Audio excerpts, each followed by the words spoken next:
sama juga ini vertikal saya ngambil 3 foto, jadi bisa leluasa kan croppingnya. Oke, next selanjutnya. Nah ini contoh-contoh nih vertikal nih. Ini jadi yang saya bilang tadi, kalau kita menggunakan panorama itu akan menghasilkan perspektif yang berbeda dan dimensi berbeda. Contohnya kayak Bundaran HI ini Semanggi. Kayak kita foto ini melihatnya dari atas langsung turun ke bawah. Jadi kepala kita kayak ngelihat lurus dulu, langsung turun ke bawah. Jadi fotonya itu nggak lurus aja gitu loh. Jadi ini kan kelihatan nih Semanggi. Jadi dimensinya kita melihat ke foto ini ke depan, terus melihat ke bawah. Dan ininya masih dapat bulatnya juga masih dapat gitu loh. Tapi kalau kita ngambil one shot, pasti ininya nggak akan kelihatan gini. Jadi kesannya dimensinya kita ngeliat lurus, terus mata kepala kita nunduk. Sama ini untuk gedung-gedung ini. Dinamikanya sih sekarang saya bilang bagus. Kenapa? Jadi untuk dapat jalan yang di Kuningan itu juga saya melakukan pano vertikal. Ini juga ini saya suka karena apa? Ini best moment mataharinya nih. Jadi separuh kesinar, separuh belum. Jadi kan ini ada area setbacknya matahari ya. Mungkin tips buat teman-teman ya, kalau ke tempat baru tanpa orang lokal, kita kan nggak tahu nih arah matahari ntar keluar dari mana. Kalau saya biasanya pakai bantuan aplikasi, bisa pakai Google Fields gitu loh. Jadi ada augmented reality-nya. Jadi kita tahu posisi matahari ini sebelah mana. Kalau misalnya kita pergi ke tempat baru dan nggak ada orang lokal. Kalau sunrise ya, kalau sunset kan ketahuan enak matahari di sebelah mana. Kalau sunrise kita nggak tahu kan. Dan momen-momen ini tuh sangat cepat. Karena ini memang untuk eranya kan emang era sosmed ya. Kalau saya sih, kalau saya pribadi ya, kalau saya mau ngakalin panorama saya biar maksimal di IG, saya akan bikinnya saya slide, saya pecah gitu. Jadi digeser gini nyambung. Kadang-kadang di feed saya itu kan ada sampai 3. Jadi digeser gini nyambung gitu. Saya ngakalinnya itu. Kalau memang gini, kalau kita memang di IG ya mau nggak mau emang begitu gitu loh. Tapi percayalah kalau foto-foto vertikal horizontal itu banyak penikmatnya gitu. Kalau saya kan beberapa langganan company ya, untuk company kalau bikin kalender semua itu yang dibeli pasti yang yang horizontal.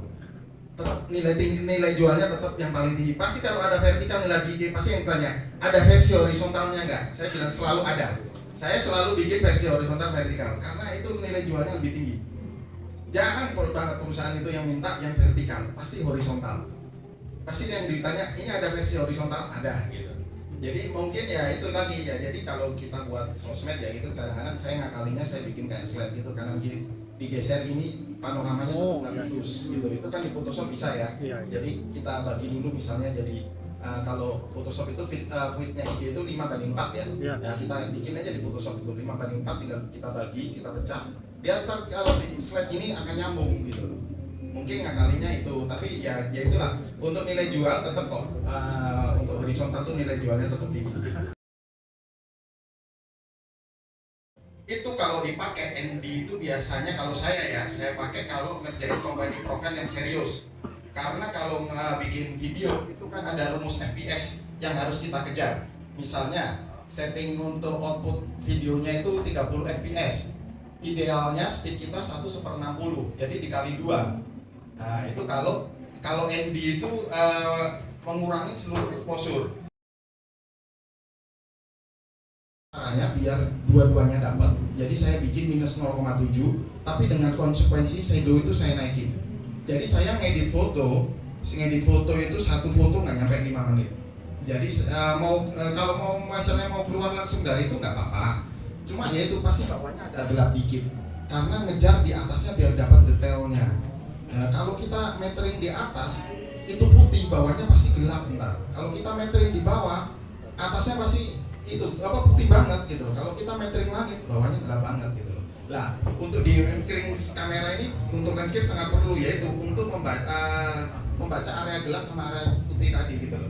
Seumpamanya gini mas ya, kita kadang-kadang idealis boleh ya. Sekarang ini artis yang paling cantik siapa? Menurut mas? Relatif ya. Enggak, menurut mas yang paling cantik siapa?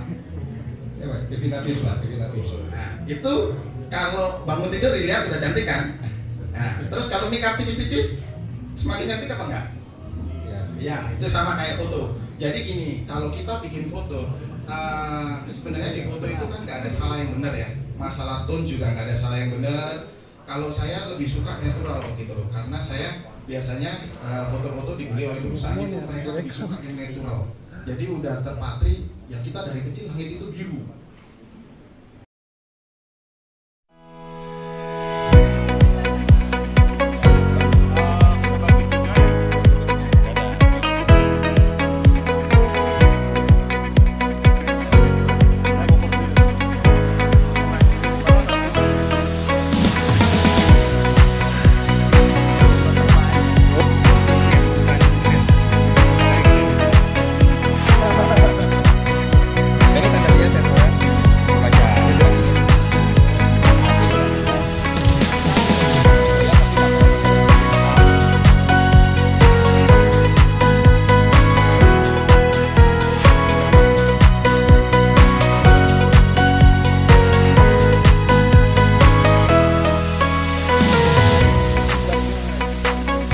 Kalau ke kanan ini berarti over.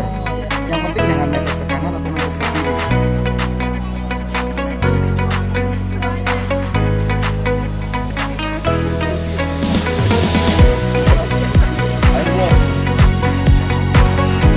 Terlalu serius nih demi mendapatkan gambar yang bagus.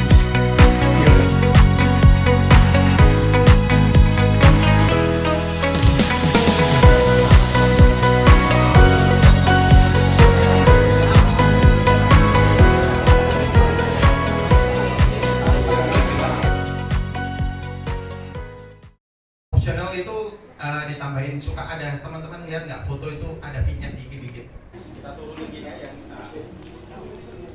Kalau mau foto Tumpak Sewu, kalau mau dapat air terjun sama gunung, kalau nggak panorama itu jauh, gunungnya kurang megah. Nah, dimensinya akan berbeda. Kalau kita foto jauh, detail gunungnya itu akan kecil. Karena untuk mendapatin si air terjun sama si Tumpak Sewunya ini. Nah itu pakai panorama karena drone-nya nggak terlalu jauh. Bisa lebih dekat, bisa dapat semua. Jadi contohnya yang buat landscape.